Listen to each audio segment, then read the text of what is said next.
O podcast O Novo Hunter é um oferecimento da Lincitec. Patrocínio Epson do Brasil e Rádio 90 FM Blumenau.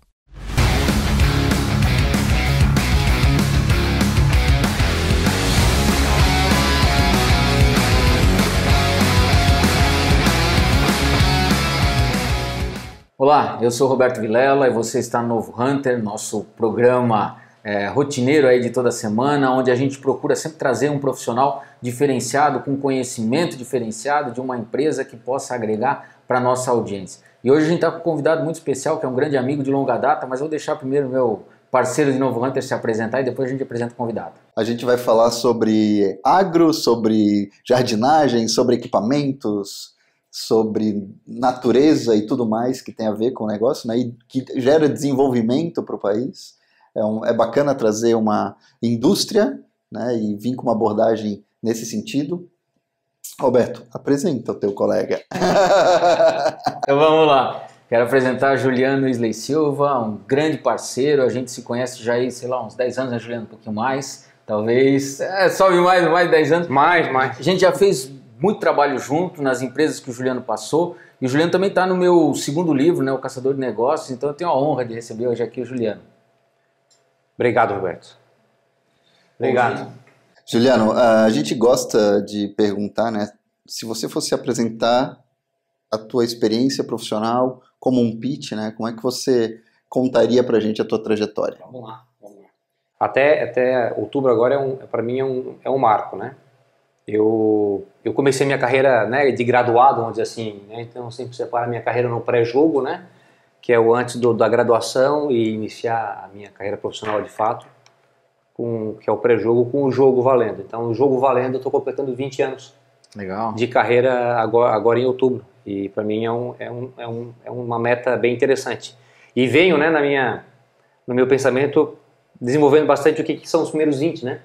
E eu já falo que são os primeiros 20. Antigamente a gente diria, tô na metade do jogo. Tá faltando 10. Tô 10. entrando no segundo tempo, né? E eu me vejo nos meus primeiros 20. Né? E quero que esses 20 eles continuem aí com seus múltiplos. Nesses meus 20 anos eu defendi 3 bandeiras, né? Como CLT, vamos dizer assim, que são a ABB, né? Hoje Hitachi Energy, a Indaial Papel, e atualmente eu estou na Branco Motores, né, em Curitiba. Então, uma pegada de 14 anos, depois 2 anos, 5 anos. Divido também de outra maneira, foram 10 anos de área comercial, foram então agora completando quase 10 anos, né, de C-Level, de diretor executivo dos negócios. Passagens em mundo da energia, mundo de papel e celulose, e agora um mundo de equipamentos para o uso externo, focado no agronegócio, na floresta e jardim, né, um pouquinho de construção civil. Então são 3 universos bem diferentes. E para fechar, eu diria que comecei faz 2 anos, né, o mundo de conselho, né, de empresas familiares. Estou fechando agora, final do ano, início do ano que vem, 2 anos participando de conselhos, que são 2 bandeiras, BRW e Gauss, 2 empresas familiares fantásticas, que eu tenho uma grande honra de trabalhar. Voltando um pouquinho de novo e por último fechando esse meu speech, formação de engenharia, coração de administrador, né, um MBA, né, em gestão empresarial, e aí uma sequência de cursos que a gente não para nunca, né, de se evoluir, de mundo de autoconhecimento. Isso é uma coisa que não para jamais, né? Então esse é o Juliano em mais ou menos 3 minutos, né? Juliano, eu sei que a pandemia foi desafiador para a maior parte das empresas. Com certeza não foi muito diferente para a Branco e para o Juliano como CEO da empresa. Mas ao mesmo tempo, pelo fato da gente ter um contato mais próximo, conversar com relativa frequência, eu sei que você conseguiu trazer junto com a sua equipe lá na Branco resultados fantásticos durante esse momento. Mas eu queria que você compartilhasse com a nossa audiência aí como é que foi, desde o momento que vamos dizer assim, o cenário se instalou, né, de crise, de tudo mais, e de como vamos agir, quais foram as principais ações que vocês tomaram e como foi esse ciclo, né? O que trouxe de positivo, que resultados vocês conseguiram, porque eu acho que é digno de ser compartilhado. Exatamente, eu acho que sim. Eu digo que antes de mais nada, né? Eu gosto sempre de falar isso porque eu acredito muito nisso. Antes de mais nada, para a gente enfrentar esse mundão que a gente enfrentou, base familiar. E aí eu tenho na minha casa uma patroa, né? E uma ex-pequena que são tudo para mim. E essa base familiar faz com que a gente enfrente, de fato, qualquer desafio, né? E a pandemia, esses 3 anos aí, foram, eu acho que passado tudo isso que aconteceu, ele foi um aprendizado gigante, né? Desconsiderando toda a parte sanitária, né? As partes de saúde, as perdas, que é extremamente lamentável e uma grande perda para toda a sociedade. E isso não volta mais, né? Sim. Mas eu acho que no campo profissional, a vivência desses 3 anos e você manter um negócio vivo, né? Foi um aprendizado gigante para um profissional. Eu entendo que, fazendo um pequeno retrospectiva, quando aquilo tudo começou e que a gente achava que era coisa de semanas, Sim. né? Vai para casa, fica uma semana, depois a gente vê o que faz, né? E eu digo que a primeira coisa que a gente fez foi dar segurança para as pessoas. Então, eu nunca vou me esquecer quando começou o evento, né? E bateu 100 casos no Brasil, né? 100 casos. A gente foi para casa e se trancou todo mundo em casa. A nossa estratégia foi colocar as pessoas em casa e dar meios de trabalho em casa, né? De uma agilidade impressionante. A gente já estava muito preparado nesse sentido. Então, foi, de certa maneira, bastante fácil fazer isso, né? E aí a gente criou o nosso comitê de crise, lógico, para a gente manter a empresa viva. E as primeiras... Março foi tranquilo ainda, porque já estava acabando o mês, mas no mês que abril caiu coisa de 40%, 50% no movimento. E aí então o comitê de crise atuou rapidamente e a gente fez o que precisava ser feito para manter a empresa viva. O primeiro ponto foi protege o caixa, né? Protege o caixa da empresa, foi o primeiro ponto nosso, monitoramento de todas as situações, benchmark com outros estados, benchmark com outros países que já estavam um pouco na frente, para a gente tentar entender a situação, né? Também um foco muito forte em tudo que estava vindo de medidas do próprio governo para defender, né, as famílias, as pessoas, os negócios, para a gente poder manter a empresa de pé. Eu me lembro que a gente chegou em maio, né, a gente entrou naquela medida do governo de redução de jornada, né, acho que um fato único na história do Brasil. Eu não me lembro do Brasil ter dado liberdade, né, a não ser poder fazer isso sem acordo com o sindicato, né, foi um negócio extremamente rápido. A gente colocou 25% em casa, do tempo em casa, reduzimos a jornada, reduzimos as despesas, mas o que aconteceu? Né? O mês de maio, quando começou, a economia parece que começou a entender que não podia parar, nem tudo podia parar, né? As pessoas precisavam se alimentar, precisavam ainda ter energia na sua casa, precisavam ter, e o nosso negócio começou a voltar. Só que com muito receio, muito medo, né? Então a gente, na época, fez um vídeo motivacional, né? E a partir de junho a gente chamou todo mundo de volta e botou a empresa de volta para trabalhar. Que é a indústria, né? Voltamos a trabalhar, fizemos um vídeo, fizemos todas as medidas sanitárias, fizemos de tudo. E nós tínhamos, né? E temos, né? O Roberto acompanha um pouquinho. Nossa empresa tem um planejamento estratégico que é atualizado todo ano. Nós temos um planejamento estratégico onde o primeiro ano do estratégico vira orçamento base, né? Nós temos um planejamento estratégico que vira orçamento base e que ele é quebrado em 4 etapas de plano tático, né? Com metas espalhadas para todas as áreas da empresa. Quando a gente voltou a trabalhar, pega, volta e vamos embora. E eu acredito que sempre que vem um choque, uma disruptura na economia, quem está mais bem preparado sente mais, se levanta mais rápido. E eu acho que foi isso que acabou acontecendo com a Branco. A gente soube aproveitar o momento, porque a gente estava mais bem estruturado, né? E nós crescemos muito, né? Nós crescemos muito. A gente eu estou fechando um ciclo, né? Eu gosto de falar de ciclos. Eu estou fechando um ciclo de 5 anos na empresa agora, né? E a gente acabou de finalizar o nosso novo planejamento estratégico para 23, 27. E a gente faz sempre um assessment do que passou para depois projetar o futuro. A empresa em 5 anos cresceu quase 4 vezes. Né? Impressionante. É um negócio muito interessante. É muito interessante. Né? A empresa cresceu 4 vezes sem tomar capital, né? Sem alavancagem, com o próprio capital de giro. Então ela se preparou, ela cresceu em portfólio, ela cresceu em segmento, ela fez o dever de casa de diversificação de canal, diversificação de cliente, diversificação de categoria, e ela aproveitou. Claro que tinha segmentos que estavam muito maus, mas como a gente estava muito bem capilarizado, a gente soube, né, com todos os dashboards que a gente tem internamente, a gente soube entender o que estava indo melhor para a gente atacar com mais rapidez. Né? A gente fala aqui de ser ágil, né? A gente foi extremamente ágil. Extremamente ágil porque a gente tem lá muita transparência, comunicação objetiva, e aí a empresa foi, e a gente agora fechou o nosso projeto. Nosso projeto nos próximos 5 anos é o quê? No mínimo dobrar de novo. Então é múltiplo atrás de múltiplo, mantendo um bom ambiente de trabalho, comunicação ativa, né? Muita disciplina e foco no cliente. Sempre foco no cliente.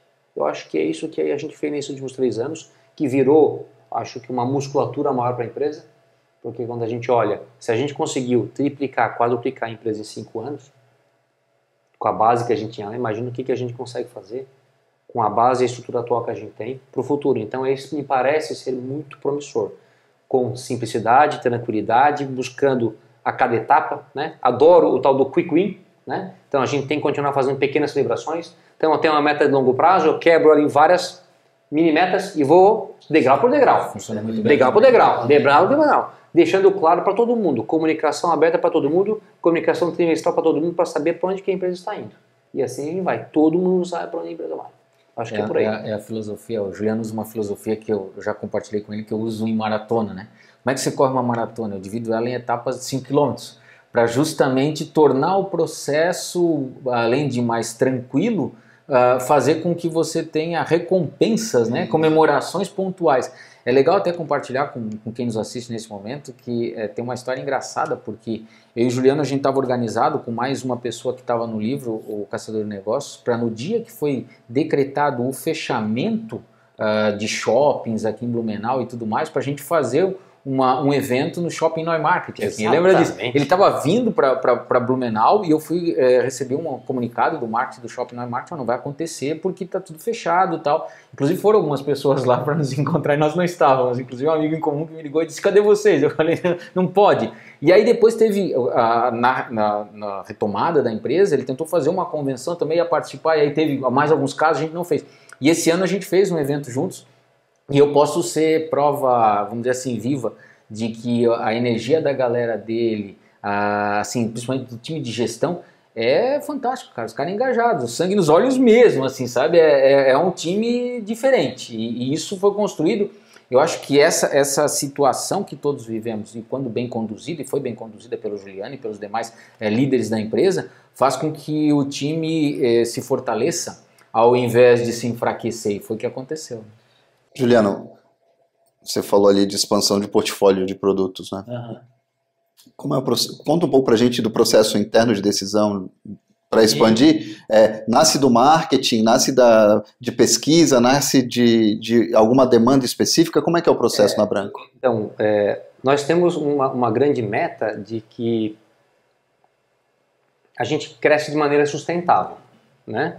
E nós temos uma maneira de ver sustentabilidade que é crescer no top line, ou seja, crescer na linha, né, na receita, mas também crescer na lucratividade. Crescer a qualquer custo, qualquer um faz, né? Qualquer um faz, né? Mas nós crescemos de maneira sustentável. Então a gente faz uma análise de mercado com apoio da área de marketing, a área de produto e a área comercial, onde a gente entende nas categorias e segmentos que nós estamos inseridos. Anualmente a gente faz uma pesquisa de mercado para entender o tamanho de mercado e para entender o market share que a gente tem naquele mercado. E quanto vai nos custar, né, continuar crescendo nas categorias versus iniciar um novo investimento numa categoria nova. Então a gente tem várias categorias da agricultura familiar que nós somos líderes absolutos, com 30, 40, tem categoria que a gente tem 50% do market share.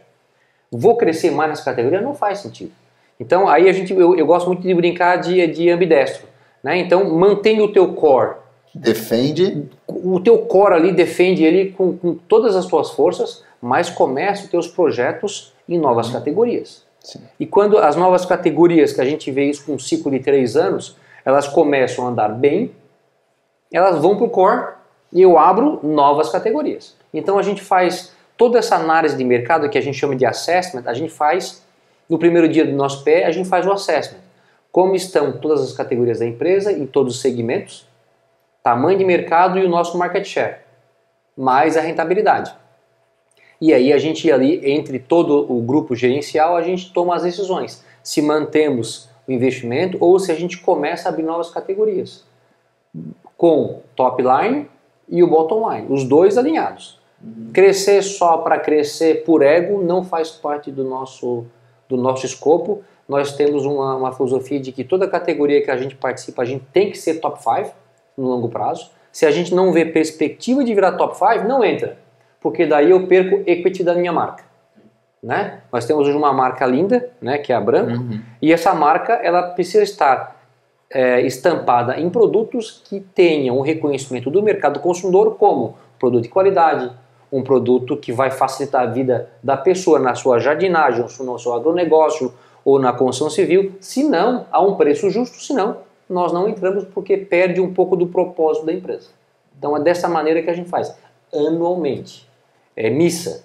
Anualmente a gente faz planejamento, 5 anos, primeiro ano vira orçamento, e o orçamento ele é dividido em 4 etapas para todas as áreas da empresa, com as metas todas definidas que são seguidas mensalmente. Está sempre olhando coisa no de limite maluco, tempo.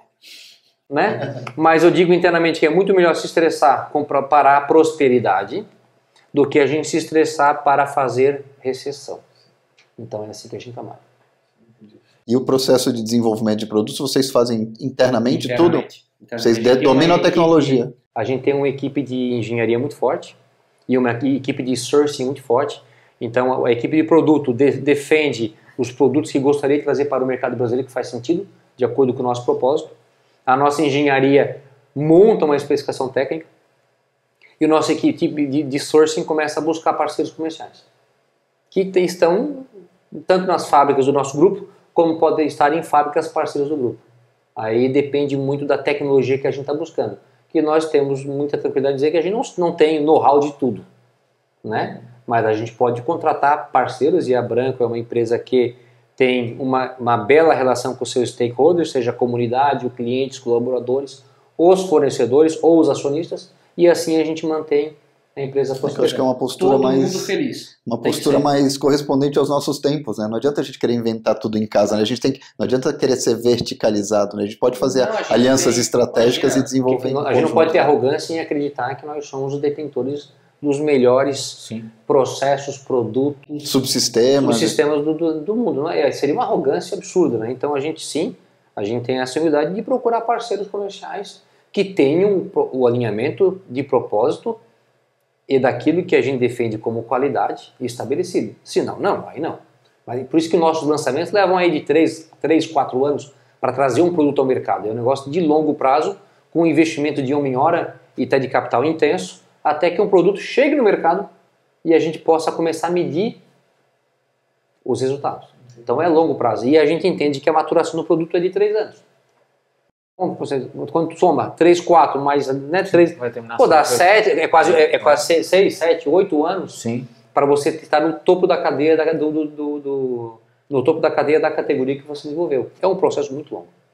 Quando você fala, assim, quem conhece um pouco da história da Branco, eu sei que ela nasceu em Santa Catarina, a empresa, Sim. né? Joaçaba, se Joaçaba, não me falha a memória, e inicialmente com viés em motores. Sim. E depois houve, né, na medida que ela foi evoluindo, conta um pouco dessa história pra gente, pra quem nos assiste, toda essa diversificação de produtos. Queria até que você citasse alguns dos produtos que são referência, porque eu acho que é bacana até para essa associação do que a gente fala quando a gente fala da Branco, né? Quando você fala, pô, eu tenho 50% de market share em alguns mercados. Quais são alguns mercados ou que tipo de produto você está falando especificamente? A Branco, ela é de Santa Catarina, né? Foi fundada em Santa Catarina pela família Branco. Né? É uma empresa que completou no passado 85 anos de existência, né? E ela foi da família Branco na segunda geração até 2000, está fazendo 10 anos agora, até 2012, quando daí o grupo Briggs & Stratton veio e fez a aquisição, né? Naquele momento que o Brasil estava explodindo, né?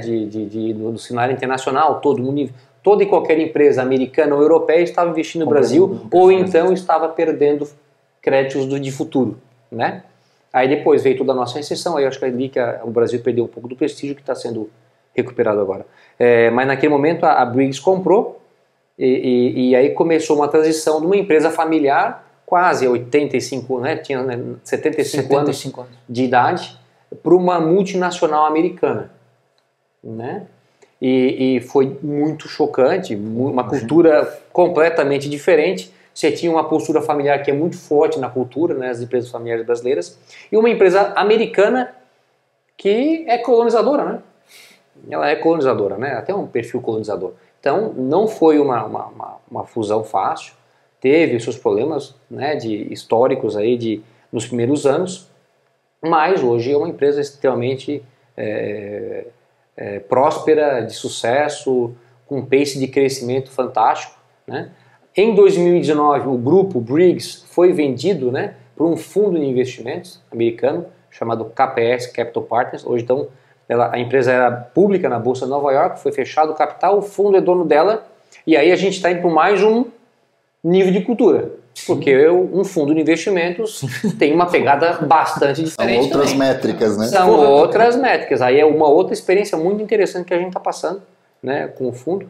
Mas a empresa vai muito bem, tem uma autonomia, tem uma liberdade muito bacana, e ela dentro desse planejamento, que aí respondendo a tua segunda pergunta, né, porque o fundo quer que a gente cresça, o fundo também quer que a gente dobre tamanho de novo, né, até uma discussão muito interessante com o nosso CEO que teve aqui em abril desse ano, né, que veio com não, a gente cresceu tanto, então faz de novo. Como assim, né?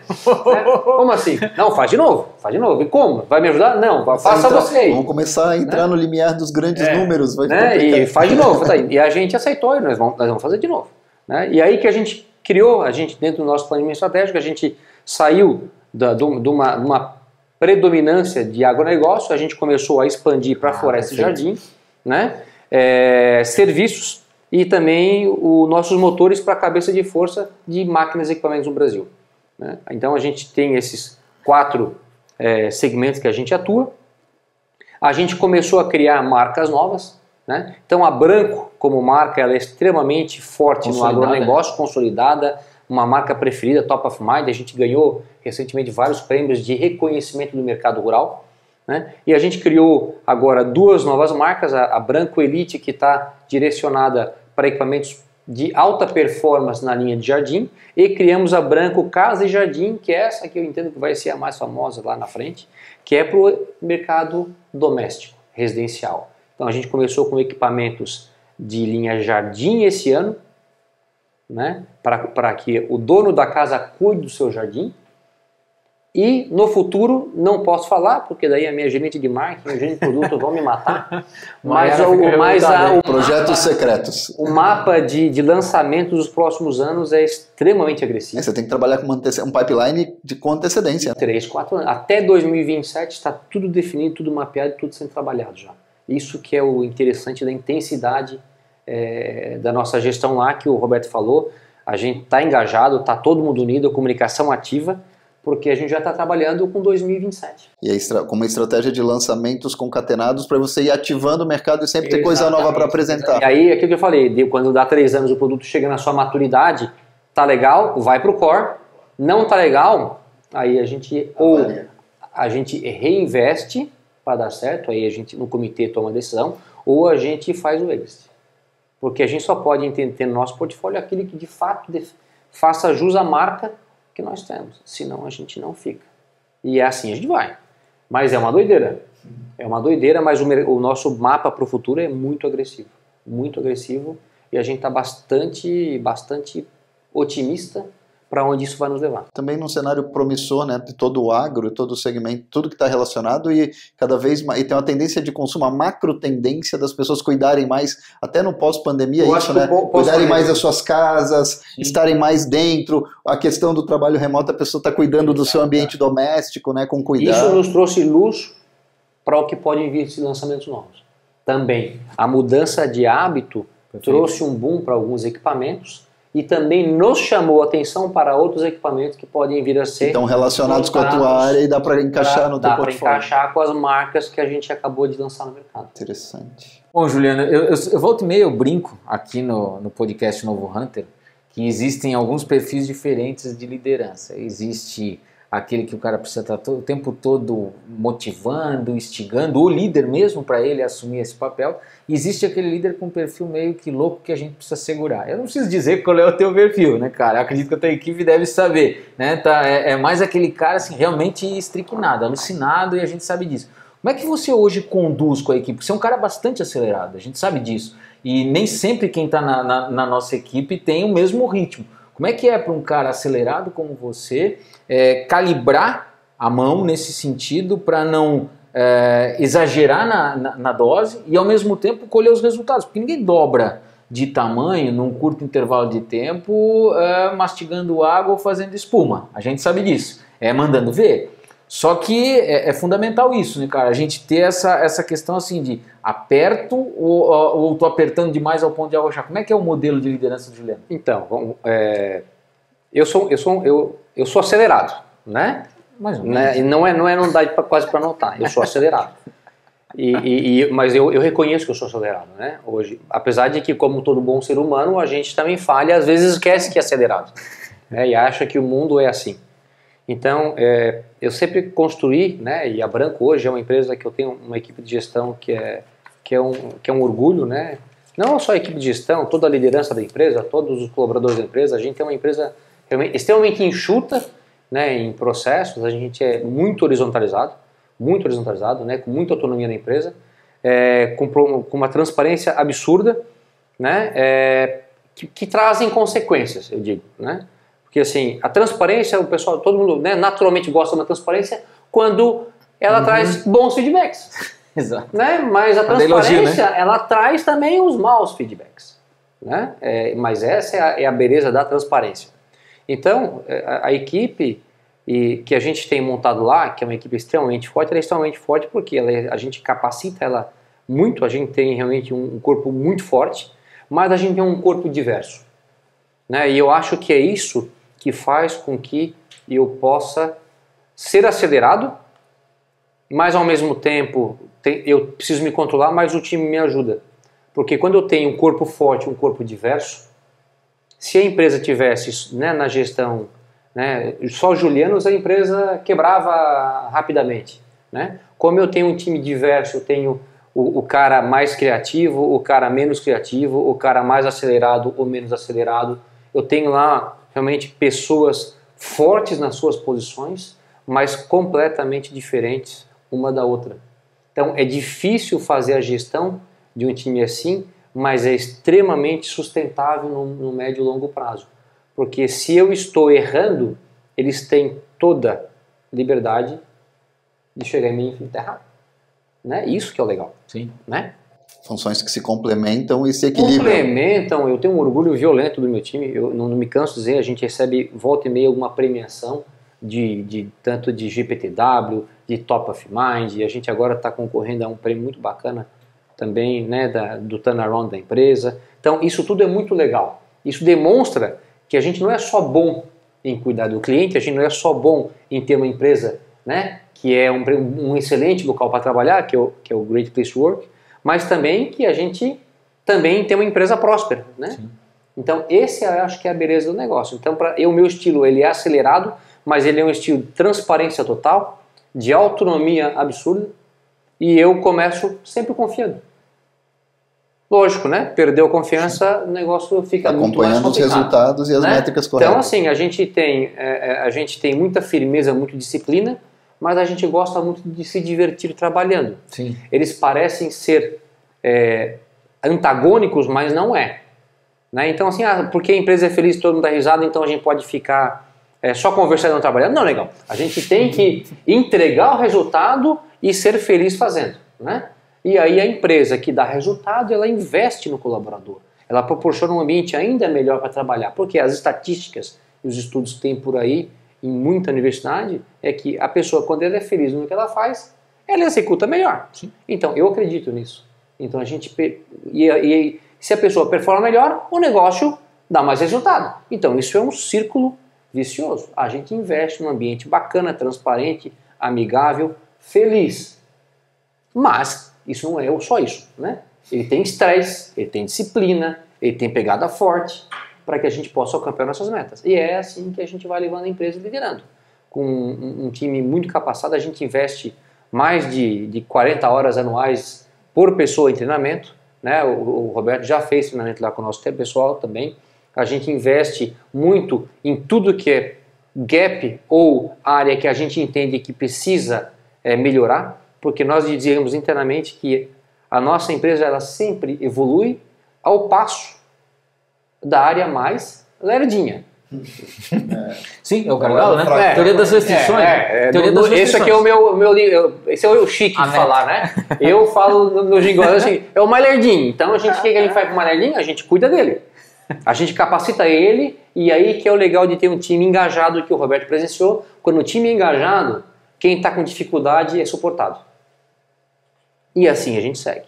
É assim que a empresa segue. É legal, a gente teve nosso primeiro entrevistado aqui no Novo Hunter, o DJ vai lembrar quando eu falar agora, ele falou uma frase, a gente até compartilhou nas redes sociais do Novo Hunter, que vem bem ao encontro do que você falou. A frase dele é: a verdade nunca sai de moda. E essa verdade, junto com a transparência, que é o que você acabou de falar, eu acho que às vezes ela até dói, né, cara? Que nem você falou, um feedback às vezes que não é aquele que o cara espera, o cara tá esperando que vou dizer, porra, ficou fantástico, e eu olho e digo, não, cara, faz de novo porque não tá bom. Ele dói, mas é muito interessante quando o líder, quando o CEO, quando o gerente tem essa postura, porque você não está enganando o cara, né? Então o cara nunca vai sair da Branco ou da empresa que for, quando tem esse tipo de gestão, e dizer, eu não sabia que eu estava indo mal. Não, ele sabia, porque você foi transparente, você deu todos os feedbacks que ele precisava ter. E se um dia você precisar desligar essa pessoa, está muito claro para ele o motivo pelo qual ele está sendo desligado. Eu acredito muito nesse modelo. Eu entendo assim, que a gente, quando tem um problema, e assim, eu nem digo não tá bom, né? Eu digo está ruim. Né? Direto. Porque ele tem que ser objetivo. Sim, sim. Porque assim, nós não podemos nem procrastinar um problema. Porque quando você procrastina um problema, você pode estar prejudicando a competitividade da sua empresa. Você prejudica a competitividade da sua empresa. Isso escala muito rápido, né? Isso cria escala muito rápido. E você prejudica o resultado. Se você prejudica o resultado, você prejudica o desenvolvimento, a prosperidade da empresa. Só não. É de todo mundo que está lá. Todo mundo está lá. Porque a empresa prosperando, todo mundo prospera. Eu acredito nisso.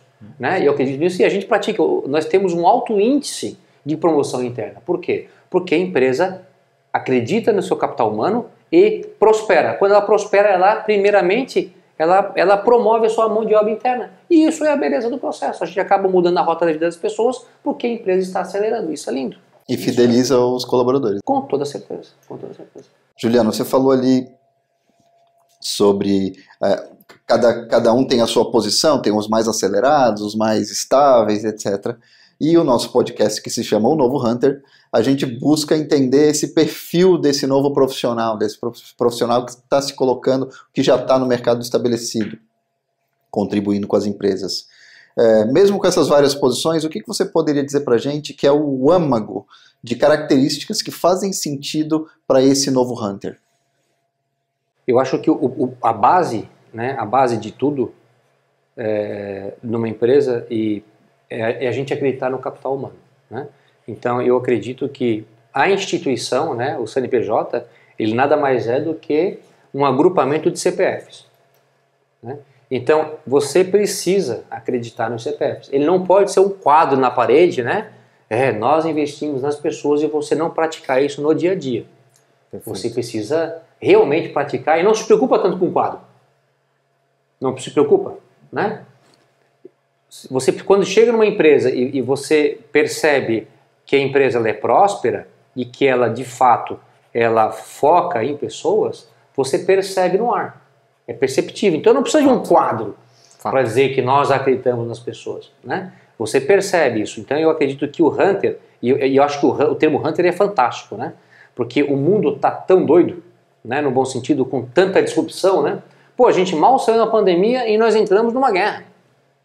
Né? E daí? A guerra está lá do lado do mundo? Sim. Mas impacta diretamente. Né? O dólar, né? O petróleo, né? As commodities, o tráfico logístico, pensando que, né, um container que vinha, um container custava o transporte de $2.000, foi para $12.000 em questão de 6 meses.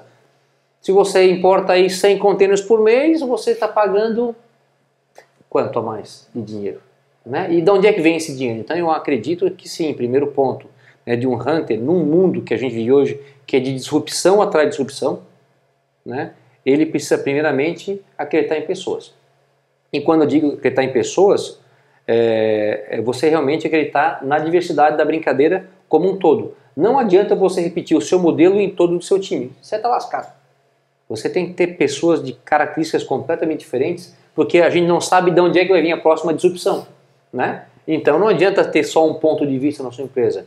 Eu sou um defensor de que, para um hunter, acreditando em pessoas, tendo diversidade, você tem que aí ter a magia de fazer com que os conflitos, porque eu acho que essa é a grande dificuldade da gestão do ambiente diverso, é que os conflitos sejam sempre respeitosos e que esses conflitos que geram atritos, eles te impulsionem para frente.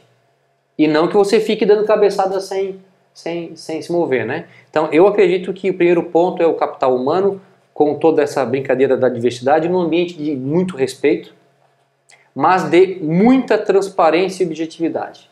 Eu não abro mão dela, né? Eu não abro mão dela. Eu entendo que isso é uma cultura que você vai moldando em alguns anos. 3, 4 anos você implementa uma cultura dessa, é um choque cultural no começo, mas vai de novo, né? Degrau a degrau, montando essa cultura na empresa, e ela vai virando desse jeito. E esse jeito de ter transparência, foco no capital, capacitação, né, diversidade, ele vicia. E por que ele vicia? Porque nós não temos tempo para ficar discutindo coisas que não sejam em prol da prosperidade da empresa. Então, assim, não é questão de ser deselegante. Não, vamos conversar isso depois. Não, senhores, não está na prioridade da empresa, não está ali, então é muito objetivo. E ele vicia por quê? Porque você consegue manter a empresa rodando, prosperando e gera um benefício na empresa que eu falo muito, que chama-se estabilidade. Num mundo dando voltas e quebrando empresas e outras nascendo meteoricamente, né, e apagando outras, quando você tem um benefício de estabilidade, para mim esse é o melhor benefício que um colaborador hoje pode ter. Eu trabalho numa empresa que eu tenho hoje estabilidade, se eu manter o meu pace, né, de performance, então eu posso comprar um carro, eu posso financiar uma casa, eu posso comprar um equipamento, um portátil, porque a empresa está estável. Sabe por que ela sabe que está estável? Porque está todo mês no mural da empresa dizendo que ela está estável. Porque todas as métricas da empresa são divulgadas todo santo mês. E a cada 3 meses a gente comenta na nossa plenária para todos os colaboradores como que a empresa está. Então eu acho que isso é o que um hunter faz. Ele tem uma tropa, né? Já sendo um hunter. Sim. Todo mundo sabe para onde é que a gente vai, todo mundo confia para o caminho que a gente vai, e se tiver qualquer problema, ninguém vai me esconder, porque a empresa tem transparência e objetividade na comunicação. Esse, para mim, é o cara que vai para frente. E acredita, né, naquela brincadeira do ambidestro. Cuida do core, mas... para garantir a possibilidade de atacar. Mas vai atacando outras coisas. Cuida do curto prazo, mas olha o médio e longo. Não adianta só olhar médio e longo, que você não chega lá. Não adianta só olhar o curto, que você vai morrer depois. Então, essa brincadeira de ambidestria, com tudo isso que eu falei, eu acho que faz o hunter aí dos próximos anos estar bastante ativo e ocupado. Legal. Cara, conversa com o Juliano é sempre bacana, porque traz muita novidade, tem uma visão muito interessante de mercado. Eu acho que só posso te agradecer. Eu vou deixar o DJ fazer aí as considerações finais, mas antes de mais nada, mais uma vez, muito obrigado pela oportunidade, por ter se deslocado. O Juliano veio lá, né, de Curitiba para cá, para participar do Novo Hunter. A gente fica muito lisonjado com esse reconhecimento, com essa oportunidade de ter você aqui com a gente. Juliano, obrigado. Foi muito bacana a conversa, entender mais, né? Uma indústria que contribui com o agronegócio e que está expandindo a sua atuação, né, para a casa das pessoas, para o jardim, para as florestas. Muito bacana e que desenvolve tecnologia nacional, que é muito interessante. E aproveitando as oportunidades do mercado nesse pós-pandemia, durante a pandemia e no pós-pandemia, né? É aí que é o teste da gestão de verdade, né? Obrigado, muito obrigado por ter vindo de tão longe para visitar a gente e parabéns, obrigado mesmo. Senhores, eu que agradeço o convite. Voltar à terrinha é sempre um prazer, né? Um prazer enorme. Fico muito feliz de ter sempre esses papos com vocês, papos inteligentes. A gente pode ficar horas conversando sempre, né? Então é sempre muito bom. Falar da Branco, para mim, eu falo sempre com muito amor, me emociono, amo aquela empresa, né? Todo o nosso time. Então, para mim é um grande privilégio, um grande prazer estar com vocês aqui. Muito obrigado. Imagina. Pessoal, esse é o Novo Hunter. Vocês acabaram de acompanhar o episódio com o Juliano Silva, CEO da Branco Motores. O Juliano faz todo um trabalho diferenciado com uma equipe de alta performance. Você pode escutar um pouco mais sobre a empresa pelo trabalho. Acompanhe as redes sociais da Branco, como acompanha as redes sociais do Novo Hunter. Compartilhe esse episódio com seus amigos aí para que a gente possa disseminar esses modelos de gestão, porque esse é o nosso objetivo. E até o próximo episódio.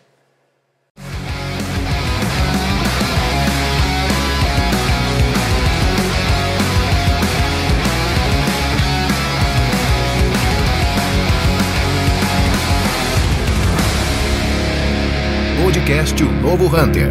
Oferecimento Lince Tech, potencializando negócios através de pessoas, tecnologia e inovação.